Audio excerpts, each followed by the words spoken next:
L'Éternel règne, il est revêtu de majesté. L'Éternel est revêtu, il est ceint de force.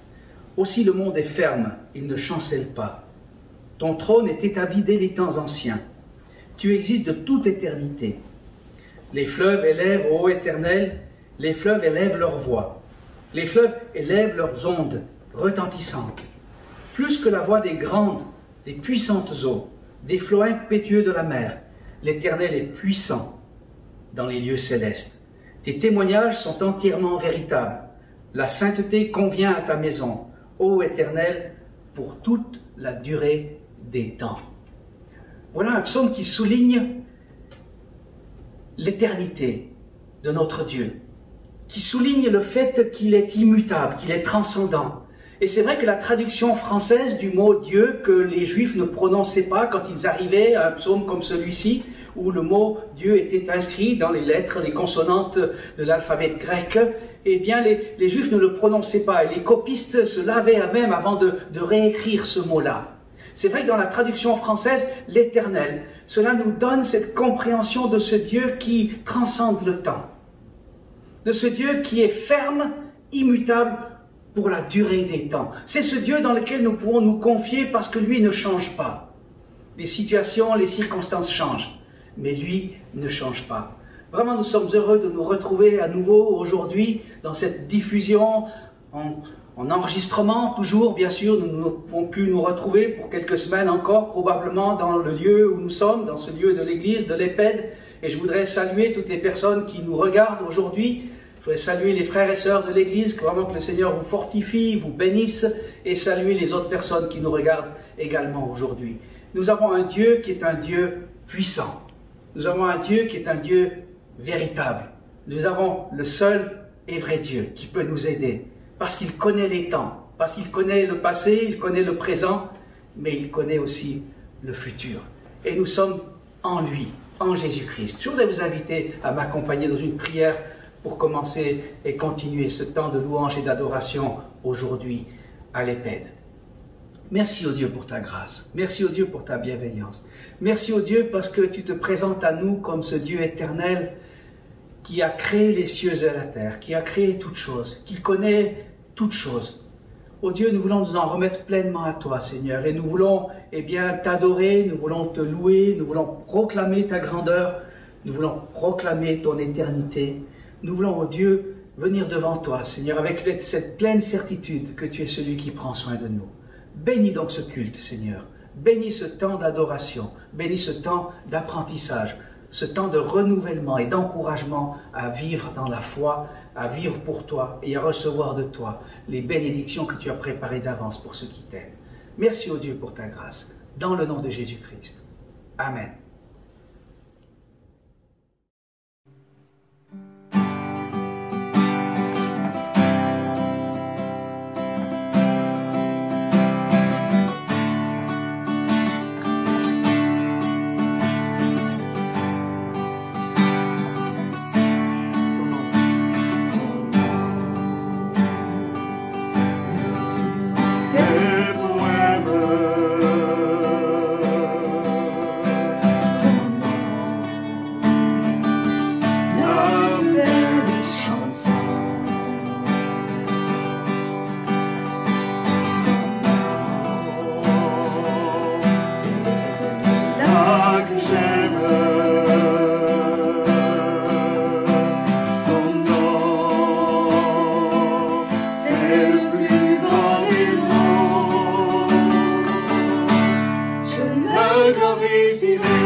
Tu entends ma voix,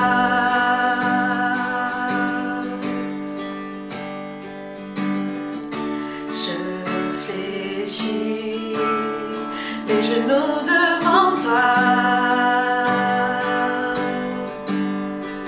J'ai besoin que tu traces un nouveau chemin.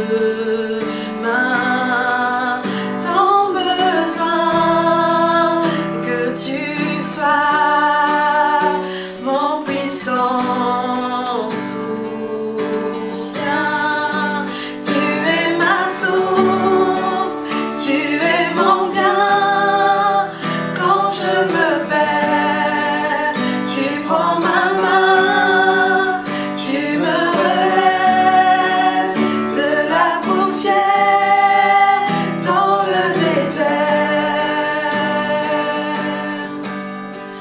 Tu me diriges vers ta lumière, Seigneur.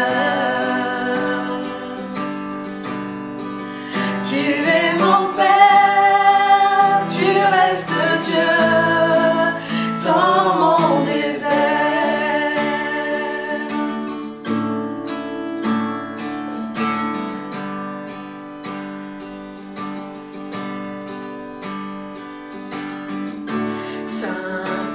Saint-Esprit, je me tiens devant toi.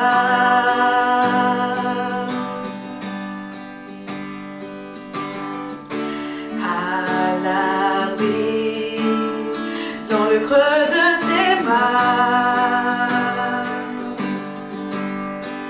j'ai besoin de ton feu qui me purifie.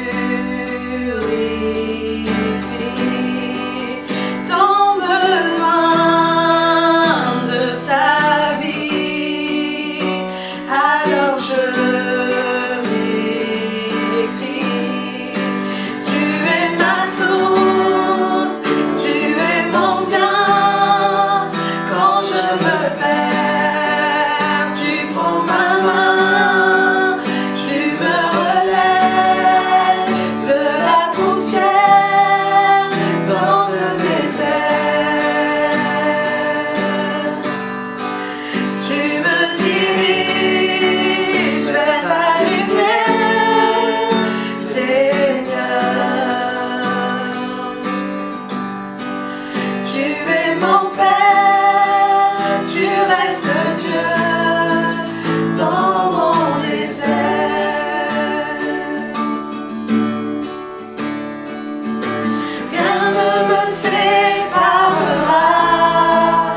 source, tu es mon bien.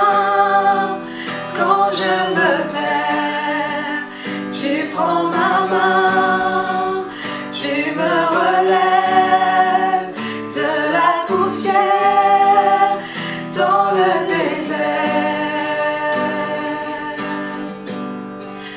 Tu me diriges vers ta lumière, Seigneur.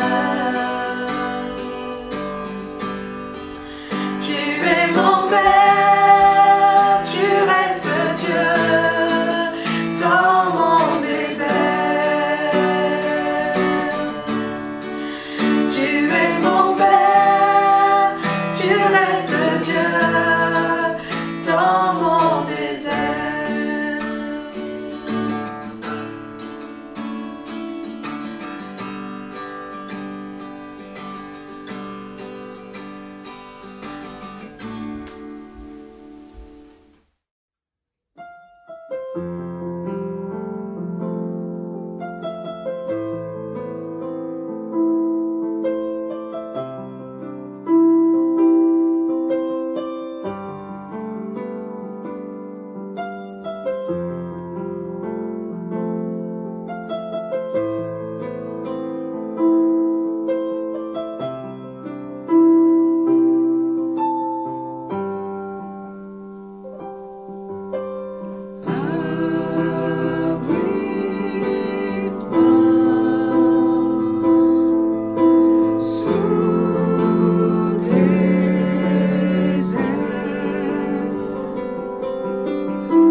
projet de lecture de la Bible en 40 mois, nous sommes arrivés maintenant aux épîtres de l'apôtre Paul aux Corinthiens.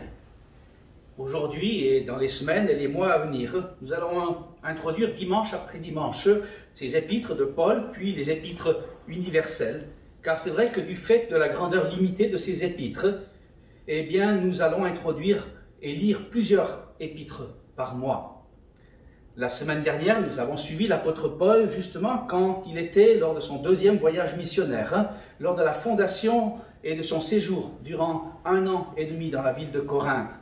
Nous avons vu quelques aspects généraux à propos de Corinthe et des Corinthiens, et brièvement nous avons parlé également d'un des enseignements fondamentaux que l'on trouve dans cet épître sur la résurrection d'entre les morts. L'apôtre Paul avait eu vraiment à cœur de partager sur ce thème-là suite aux discussions qu'il avait eues avec les philosophes d'Athènes, où quand il avait voulu parler de la résurrection, eh bien on s'était moqué de lui et on l'avait plutôt rejeté. Donc il avait vraiment envie de partager ce thème tellement fondamental et important sur la résurrection aux Corinthiens, et il va leur rappeler ensuite dans l'épître les enseignements qu'il leur a donnés.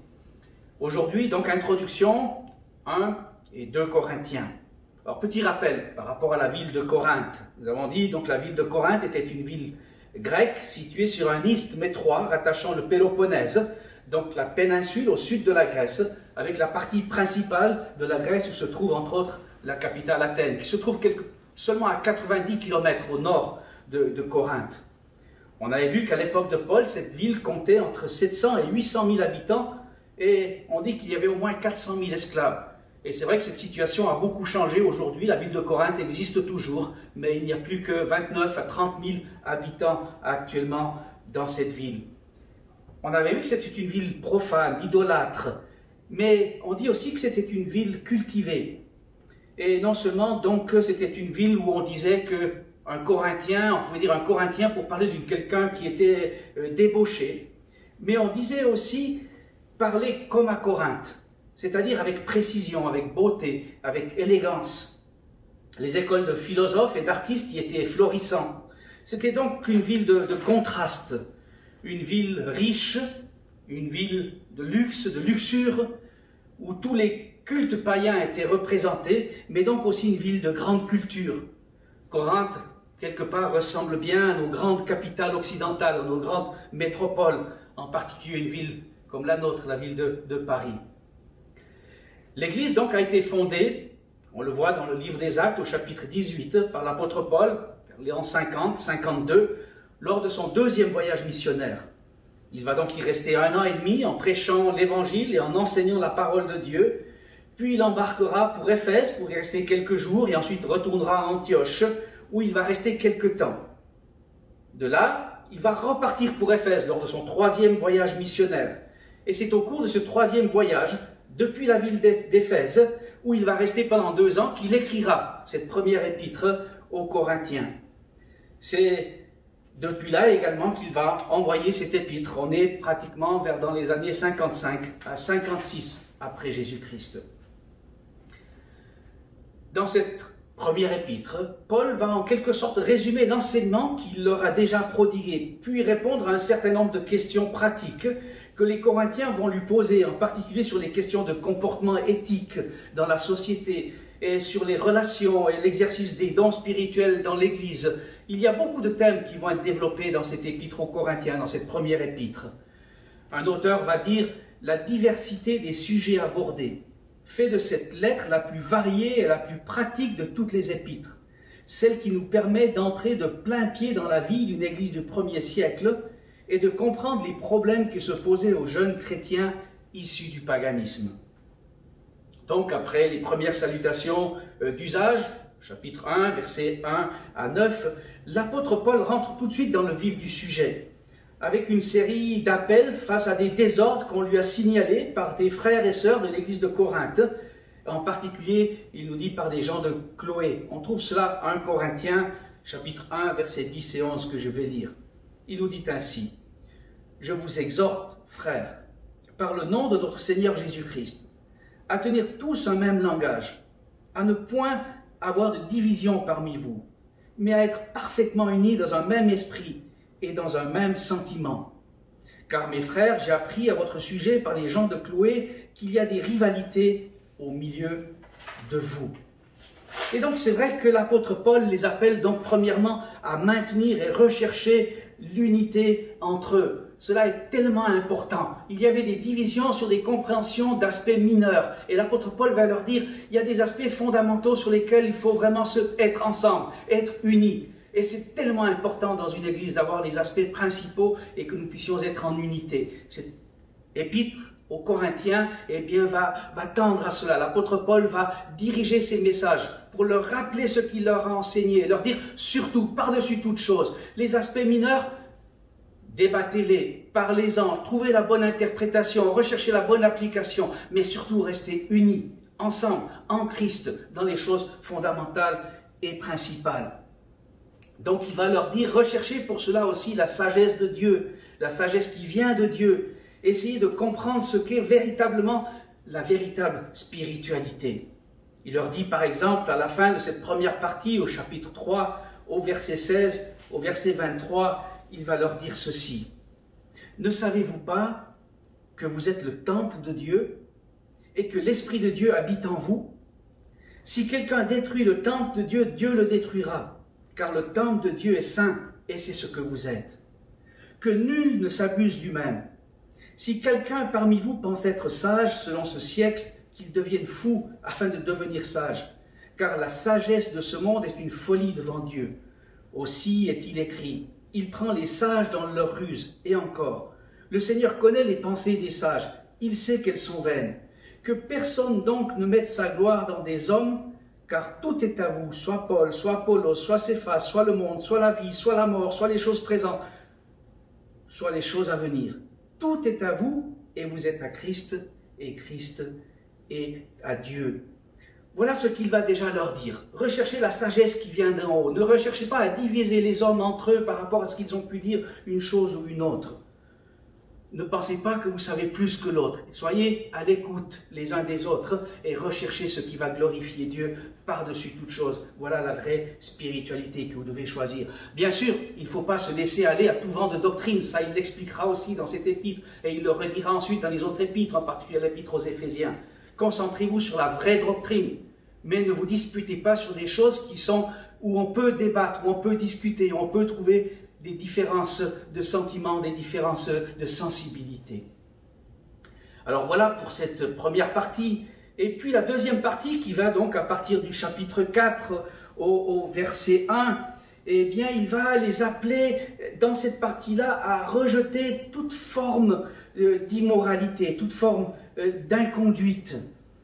Parce que c'est vrai que dans cette église de Corinthe, il y avait une incompréhension par rapport à la vie qu'ils avaient vécue jusqu'à aujourd'hui, à l'idolâtrie et à la débauche qu'il y avait dans la ville, et puis leur propre nouvelle vie qu'ils avaient en Christ. Comment fallait-il vivre cette nouvelle vie en Christ? Qu'est-ce qu'on devait rejeter? Qu'est-ce que l'on devait faire? Qu'est-ce qu'était réellement l'enseignement de Dieu par rapport à l'éthique, par rapport à la morale, par rapport à la vie devant Dieu? Et donc on trouve cela du chapitre 5 jusqu'au chapitre 6, au verset 20. Mais il va présenter cela non pas dans une perspective moraliste, tu dois faire ceci, tu ne dois pas faire cela, mais au contraire comme un appel à une prise de conscience réfléchie, intelligente et responsable, comme de véritables enfants de Dieu et comme de véritables enfants nés en Jésus-Christ. Il va leur dire par exemple au chapitre 6, au verset 12, il va leur dire ceci, « Tout m'est permis, mais tout n'est pas utile. Tout m'est permis, mais je ne me laisserai pas asservir par quoi que ce soit. » Alors bien sûr, quand il leur dit « tout m'est permis », il ne leur dit pas « vous pouvez faire n'importe quoi ».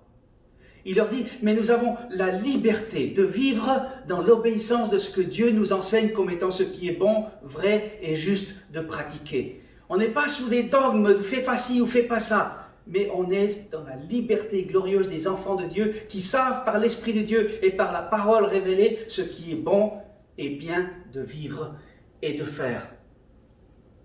Les aliments, par exemple, sont pour le ventre et le ventre pour les aliments. Et Dieu détruira l'un comme les autres. Mais le corps n'est pas pour la débauche. Il est pour le Seigneur et le Seigneur pour le corps. Et Dieu qui a ressuscité le Seigneur nous ressuscitera aussi par sa puissance. Ne savez-vous pas que vos corps sont des membres de Christ? Prendrais-je donc les membres de Christ pour en faire les membres d'une prostituée? Loin de là. Ne savez-vous pas que celui qui s'attache à la prostituée est un seul corps avec elle? Car, est-il dit, les deux deviendront une seule chair. Mais celui qui s'attache au Seigneur est avec lui un seul esprit. Fuyez la débauche. Quelque autre péché qu'un homme commette, ce péché est hors du corps. Mais celui qui se livre à la débauche pêche contre son propre corps. Ne savez-vous pas que votre corps est le temple du Saint-Esprit qui est en vous, que vous avez reçu de Dieu et que vous ne vous appartenez même point à vous-même, car vous avez été rachetés à un grand prix. Glorifiez donc Dieu dans votre corps. Oui, le salut est gratuit. C'est une grâce que Dieu nous offre par le moyen de la foi, quand nous recevons Jésus comme notre Sauveur et Seigneur. Mais le salut a coûté la vie de Jésus sur la croix du Calvaire.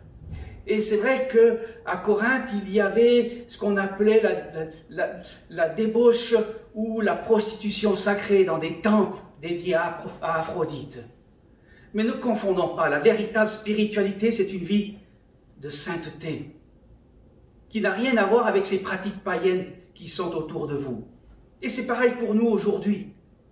La vie dans l'esprit est une vie de sainteté qui n'a rien à voir avec la débauche pratiquée par les gens de notre siècle, par le libertinage qui est pratiqué par les gens de notre siècle. Ne confondons pas les choses. Et donc l'apôtre Paul veut recentrer, bien sûr, les Corinthiens sur cet aspect de la vie morale et de la vie éthique. Donc ça, c'est la deuxième partie de l'épître. Et puis on arrive dans la troisième partie qui va du chapitre 7 au chapitre 11.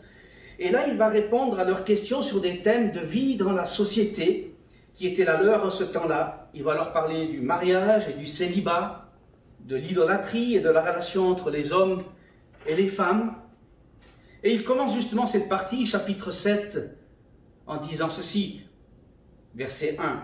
« Pour ce qui concerne les choses au sujet desquelles vous m'avez écrit. » Et on voit bien que l'apôtre Paul a donné des enseignements et ils veulent des précisions et ils écrivent à Paul pour lui demander « On a besoin que tu nous précises certains points parce qu'il y a des choses dont on a besoin d'être mieux informés et nous avons besoin de mieux connaître. » Alors nous devons bien sûr nous souvenir que l'Écriture, le Nouveau Testament n'existait pas encore en ce temps-là et qu'il n'y avait que les enregistrements non plus n'existaient pas en ce temps-là. Et donc il devait se souvenir de ce qu'il avait dit, de ce qu'ils avaient pu peut-être copier à l'époque. Mais les choses, eh bien sûr, n'étaient pas aussi présentes que pour nous aujourd'hui, où on peut lire, on a la parole, on a les témoignages, on a les études, on a les livres, on a les enregistrements.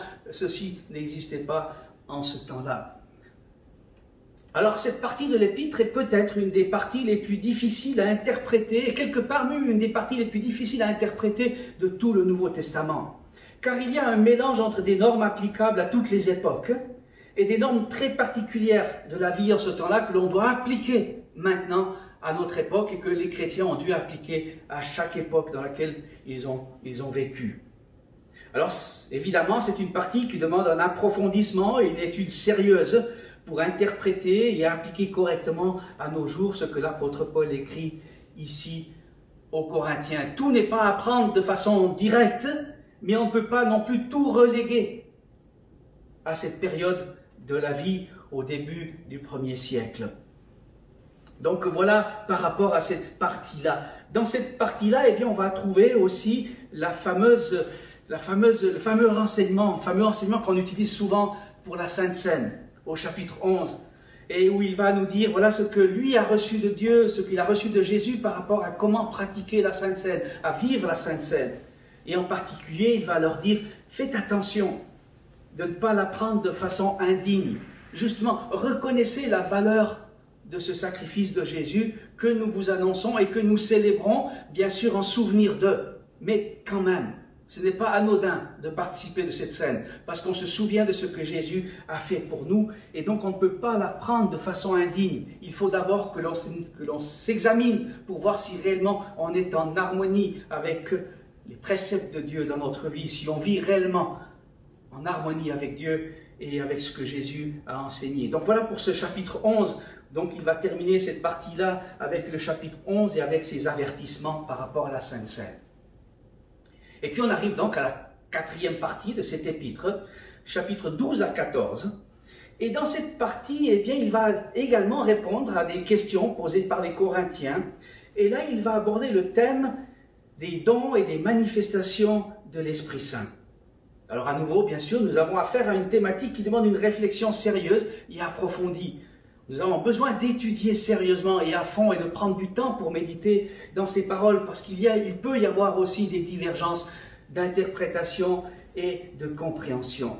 Bon, on ne va bien sûr pas pouvoir faire une étude approfondie, mais il y a un aspect peut-être ou deux qui sont importants, qui sont mentionnés et que l'apôtre Paul mentionne dans cette partie-là. Il va dire qu'il y a une diversité de dons. Il y a une diversité de manifestations, une diversité d'applications, de ministères. C'est-à-dire tout le monde n'a pas tous les dons, tout le monde ne les réalise pas de la même manière.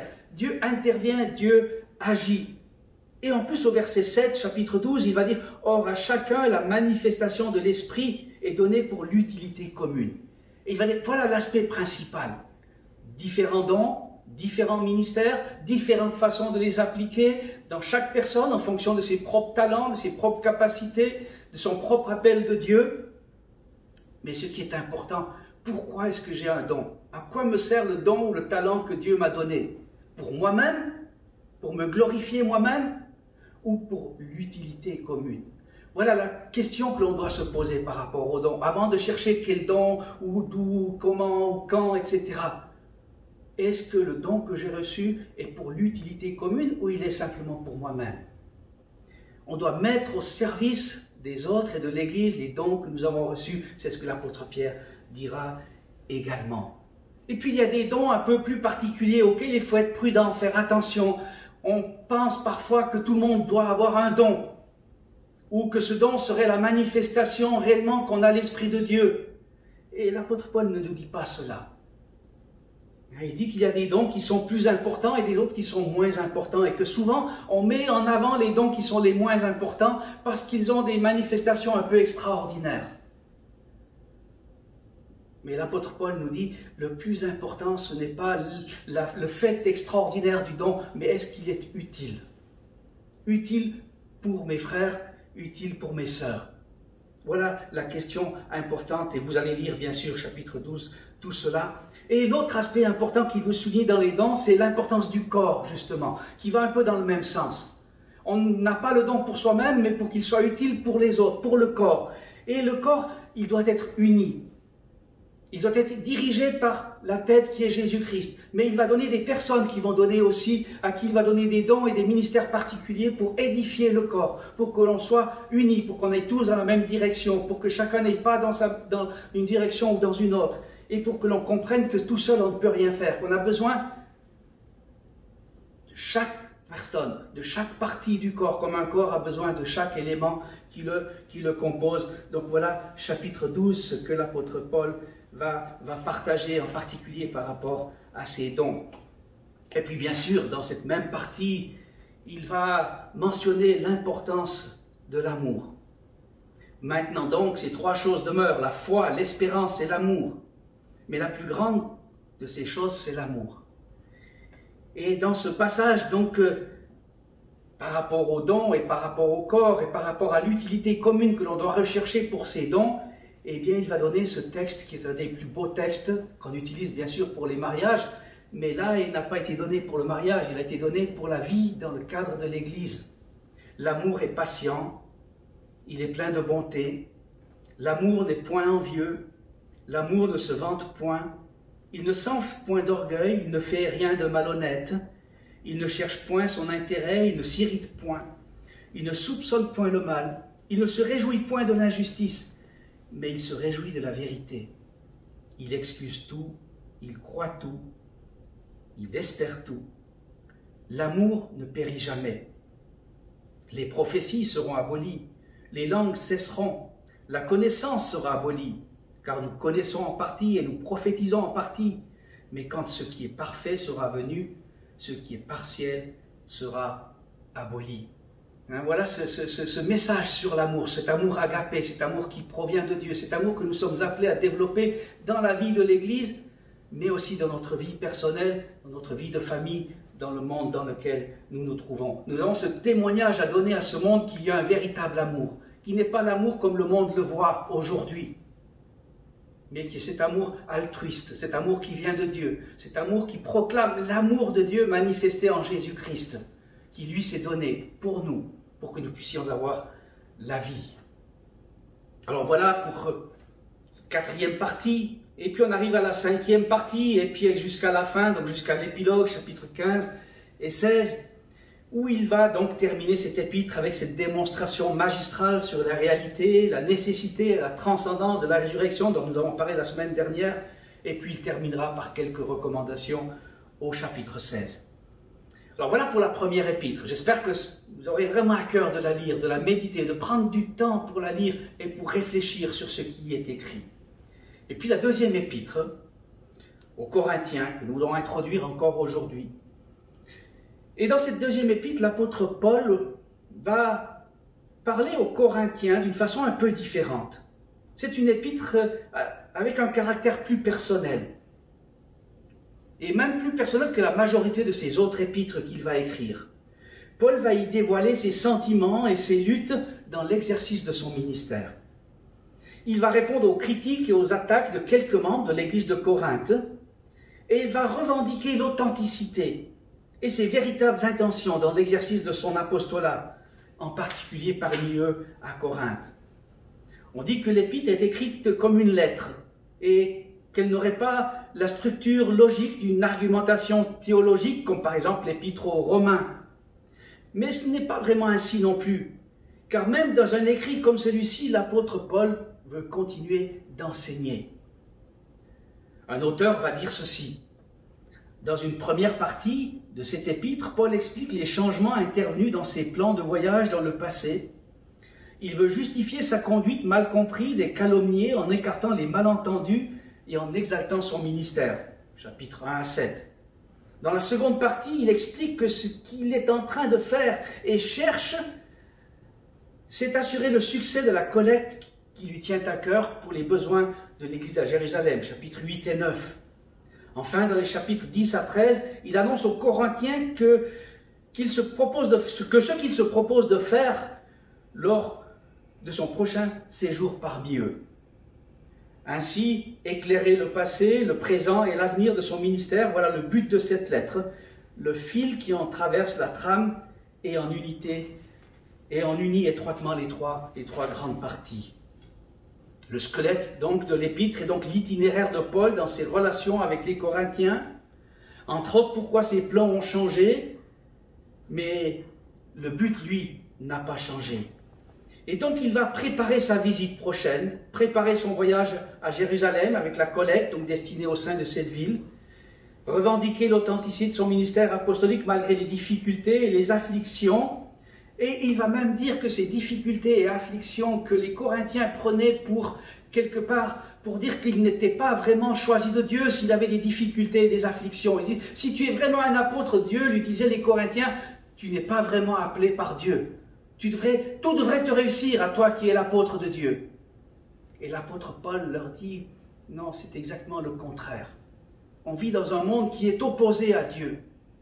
Et si je prêche l'évangile de ce Dieu, l'évangile de Jésus-Christ dans ce monde qui lui est opposé, eh bien on ne peut s'attendre qu'à avoir des difficultés. Mais plutôt, si tu n'as pas de difficultés en tant qu'enfant de Dieu, en tant que chrétien dans ce monde, pose-toi la question, est-ce que réellement tu vis comme un enfant de Dieu dans ce monde? Le pasteur principal de l'église où je me suis converti disait souvent, si tu n'as pas de difficultés, c'est le moment de t'inquiéter. Parce que peut-être tu ne vis pas comme Dieu voudrait que tu vives dans le monde dans lequel nous sommes. Alors je ne vais pas pouvoir développer toutes les circonstances de l'écriture de cette épître qui sont assez complexes, mais elle aurait été écrite vers l'an 57, soit 1 an après la première épître, et elle aurait été écrite depuis la ville de Philippe, donc en Grèce, en Macédoine, également lors de son 3e voyage missionnaire. Je ne vais pas pouvoir non plus développer toute la richesse de cette épître, qui est un appel à garder notre pleine confiance en Christ, quelles que soient les circonstances de notre vie, ou des circonstances qu'il y a autour de nous. Je voudrais quand même lire un passage de cette seconde épître, qui se trouve au chapitre 4 et au verset 16, jusqu'au chapitre 5, verset 10, et je vais lire ceci de ce que l'apôtre Paul écrit à ses Corinthiens dans cette deuxième épître. Et il les exhorte, il les encourage, et il leur dit, verset 16, chapitre 4, « C'est pourquoi nous ne perdons pas courage. Et même si notre homme extérieur se détruit, notre homme intérieur se renouvelle de jour en jour. Car nos légères afflictions du moment présent produisent pour nous, au-delà de toute mesure, un poids éternel de gloire, parce que nous nous regardons non point aux choses visibles, mais à celles qui sont invisibles, car les choses visibles sont passagères et les invisibles sont éternelles. Nous savons en effet que si cette tente où nous habitons sur la terre est détruite, nous avons dans le ciel un édifice qui est l'ouvrage de Dieu, une demeure éternelle qui n'a pas été faite de main d'homme. Aussi gémissons-nous dans cette tente, désirant revêtir notre domicile céleste, si du moins nous sommes trouvés vêtus et non pas nus. Car tandis que nous sommes dans cette tente, nous gémissons, accablés parce que nous voulons non pas nous dépouiller, mais nous revêtir, afin que ce qui est mortel soit englouti par la vie. Et celui qui nous a formés pour cela, c'est Dieu, qui nous a donné les arts de l'esprit. Nous sommes donc toujours pleins de confiance, et nous savons qu'en demeurant dans ce corps, nous demeurons loin du Seigneur, car nous marchons par la foi et non par la vue. Nous sommes pleins de confiance, et nous aimons mieux quitter ce corps et demeurer auprès du Seigneur. C'est pour cela aussi que nous nous efforçons de lui être agréables, soit que nous demeurions dans ce corps, soit que nous le quittions, car il nous faut tous comparaître devant le tribunal de Christ, afin que chacun reçoive selon le bien ou le mal qu'il aura fait étant dans son corps. Évidemment, quand il parle de ce tribunal de Christ, il ne parle pas d'un jugement de condamnation. Là, il parle à des croyants, à des personnes qu'il appelle à vivre à la hauteur de la vocation à laquelle ils ont été appelés. Il parle de ce tribunal de Christ, de ce moment où nous nous retrouverons avec le Seigneur et il nous reconnaîtra et il dira « Viens, serviteur fidèle, tu as été fidèle en peu de choses, eh bien tu seras à tel endroit, tu auras telle chose pour l'éternité. Tu as été fidèle en beaucoup de choses, viens, je vais te donner cela pour l'éternité. » Ce sont des choses en plus. Cela n'a rien à voir avec le salut, la perte ou pas la perte du salut. Nous sommes sauvés en Christ par la foi. Et ensuite, Dieu nous donnera encore plus. C'est de cela qu'il s'agit quand il parle de ce tribunal de Christ. Donc c'est plutôt un encouragement à vivre et à réaliser l'œuvre pour laquelle Dieu nous a appelés sur cette terre. À avoir le courage de vivre pour lui.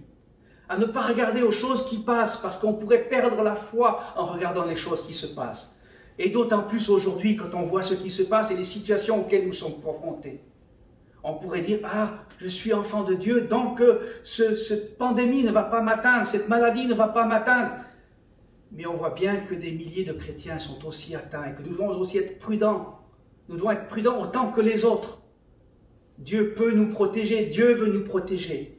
Mais, comme on le dit souvent, ce que Jésus avait déjà dit, le soleil se lève sur les justes et les injustes, et la pluie tombe sur les justes et les injustes. Nous sommes dans ce monde, nous vivons dans ce monde. Nous sommes soumis aux lois de ce monde, aux réalités de ce monde, aux maladies de ce monde, aux difficultés de ce monde, aux attaques de ce monde. Mais ne perdons pas courage, car même si notre homme extérieur se détruit, si nous recherchons Dieu, si nous vivons dans la communion profonde avec lui, et si nous lisons sa parole, parce que la foi ne vient pas de la vue, ne vient pas de ce que l'on voit, ne voit pas des miracles que Dieu peut faire ou ne pas faire, la foi provient de l'Écriture. On peut écouter beaucoup de témoignages, on peut écouter beaucoup de choses extraordinaires que Dieu fait chez les uns et chez les autres, ou chez nous-mêmes. Ces choses-là, on les oublie vite. Voyez, Pierre, quand il avait vu contempler Jésus dans sa gloire, mais il va écrire, ce n'est pas à cela que nous voulons faire attention, mais à la parole prophétique donnée par Dieu. Parce que cette parole, c'est celle qui nous fortifie dans notre esprit, dans notre homme intérieur. Donc recherchons la parole, lisons la parole, méditons dans la parole. C'est le but de cette lecture de la Bible en 40 mois. Et pour ce mois, 1 Corinthiens et 2 Corinthiens. Et vous voyez, il y a des perles précieuses de la parole, des versets précieux, des mots précieux que Dieu nous donne au travers de ses épîtres. Et c'est cela que nous devons faire. Donc je vous encourage, bien sûr, à rechercher Dieu dans sa parole et à vivre par la foi, parce que la foi provient de l'écoute. Elle ne provient pas de la vie, avec cette perspective, cette espérance certaine que Dieu nous donne par la résurrection d'entre les morts de Jésus-Christ notre Seigneur. Seigneur nous bénisse, le Seigneur vous bénisse.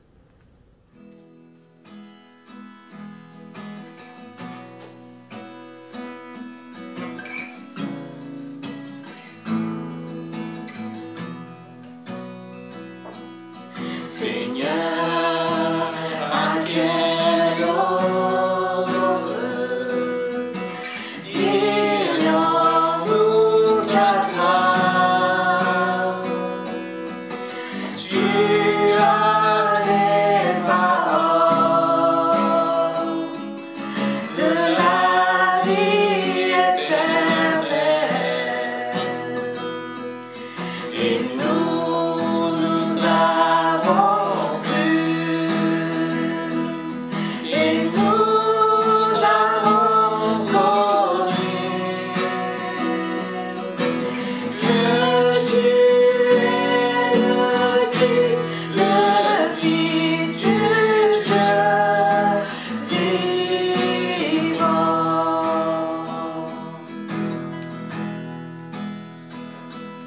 Seigneur, à quel autre irions-nous qu'à toi? Tu as les paroles de la vie éternelle, et nous avons cru, et nous avons connu que tu es le Christ, le Fils du Dieu vivant, et nous avons cru, et nous avons connu que tu es le Christ, le Fils du Dieu vivant.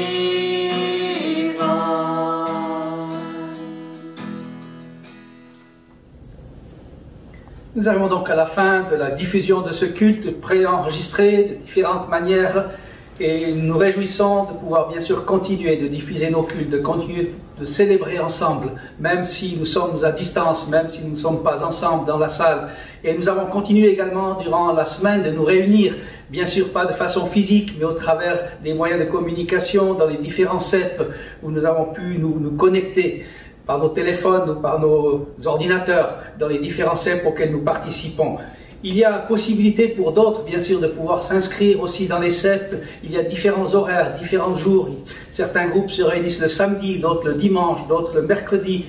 Tous les 15 jours, nous nous réunissons et vous pouvez bien sûr vous inscrire également si vous ne le faites pas encore. Ou si vous êtes déjà membre d'un CEP, eh bien c'est vraiment important de continuer la communion fraternelle, comme nous l'avons encore vu aujourd'hui dans le message d'aujourd'hui, dans l'épître de l'apôtre Paul aux Corinthiens. Nous sommes un corps et nous sommes appelés à être unis et à continuer de nous aider mutuellement, d'intercéder les uns pour les autres, de nous fortifier, de nous édifier les uns les autres. Et vraiment les CEP sont un moyen privilégié que Dieu nous donne et nous a donné pour pouvoir continuer de le faire malgré la situation difficile que nous vivons aujourd'hui, cette situation de Covid. Seigneur nous encourage et continue de vous encourager. Mercredi soir, nous aurons notre étude biblique, également par Zoom, bien sûr, par moyen de communication. Vous pouvez également vous inscrire au travers des CEP, c'est possible de le faire. Nous sommes toujours dans le livre de la Genèse, nous sommes avec Jacob et les enfants de Jacob, et donc nous verrons la suite de ce que la Genèse veut nous enseigner aussi à nous aujourd'hui. Merci au Seigneur pour ce temps. Donc, je voudrais terminer ce culte avec un verset de 1 Corinthiens que je n'ai pas lu tout à l'heure, mais qui nous encourage justement à continuer de rechercher le Seigneur, d'être ferme dans ce qu'il nous a donné et dans le service qu'on a pour lui. Il nous dit ainsi: « Ainsi, mes frères bien-aimés, soyez fermes, inébranlables, travaillant de mieux en mieux à l'œuvre du Seigneur, sachant que votre travail ne sera pas vain dans le Seigneur. » Nous pouvons bien sûr voir toutes les annonces, toutes les activités sur le site de l'Église, égliseparisladéfense.fr, et nous pouvons continuer de le servir, même si nous ne sommes pas ensemble ici, dans les lieux, dans les locaux de l'Église. Nous pouvons intercéder, comme nous l'avons dit, les uns pour les autres, et nous pouvons aussi diffuser les messages, diffuser les cultes, partager avec ceux qui ne connaissent pas encore le Seigneur et prier pour eux. Et ça, c'est le service que Dieu nous appelle à faire aujourd'hui. Le Seigneur nous encourage, le Seigneur nous bénisse. Bonne semaine, bon dimanche.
Choisi pour porter du fruit et que je sois un jour semblable à toi. Je veux persévérer, te verrai face à face. Nous tiendrons établis sur le roc face à nos ennemis. Nous élevons ton nom, avançons, même au cœur de la nuit. Les yeux fixés sur toi, le jour se lèvera.